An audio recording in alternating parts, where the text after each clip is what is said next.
रहमानिर्रहीम। Dear students, अस्सलाम वालेकुम। आज का जो हमारा टॉपिक है वो बेटा फ्रिक्शन क्या होती है, यानी फ्रिक्शन के बारे में हम डिस्कस करेंगे।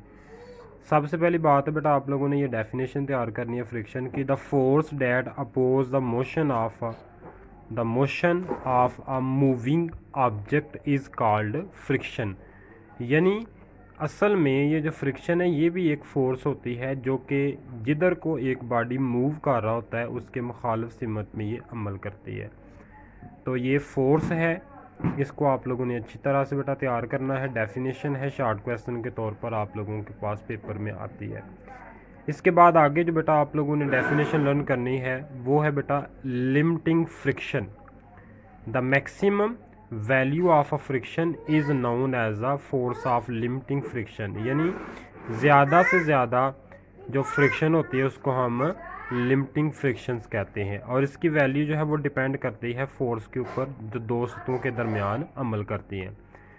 उसके बाद बेटा कोफिशिएंट ऑफ फ्रिक्शन की डेफिनेशन आप लोगों ने लर्न करनी है। The ratio between the force of limiting friction and the normal reaction are is constant. This constant is called coefficient of friction. It's represented by mu. माइक्रोस इसको represent करते हैं।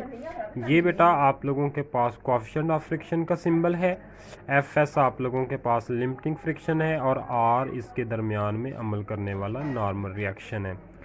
अगर यहाँ पे फोर्स ऑफ लिमिटिंग फ्रिक्शन आप लोगों ने कैलकुलेट करनी है तो उसका फार्मूला है F S is equal to micro M जी।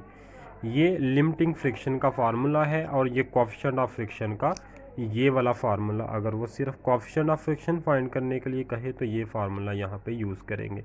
तो ये बेटा 3 शॉर्ट क्वेश्चन मैंने आप लोगों को बताए हैं, ये आप लोगों ने लर्न करने हैं। और साथ में एक ये टेबल है जो कि मोस्ट इम्पॉर्टेंट टेबल है, इस टेबल को आप लोगों ने लर्न करना है। यानी ये मुख्तलिफ सब्सटेंस हैं, मुख्तलिफ मटेरियल हैं जिनके अंदर जो इनकी कोफिशिएंट ऑफ फ्रिक्शन है उनकी वैल्यू लिखी हुई है। जिस तरह से ये ग्लास एंड ग्लास है, इसके अंदर जो इसकी कोफिशिएंट ऑफ फ्रिक्शन होती है वो 0.9 है। इसी तरह से ये सारे आप लोगों के पास मटेरियल्स हैं, इनका ये वाला टेबल आप लोगों ने लर्न करना है। ये MCQs के तौर पर पेपर के अंदर आता है। तो इस टॉपिक को अच्छी तरह से बेटा आप लोगों ने लर्न करना है।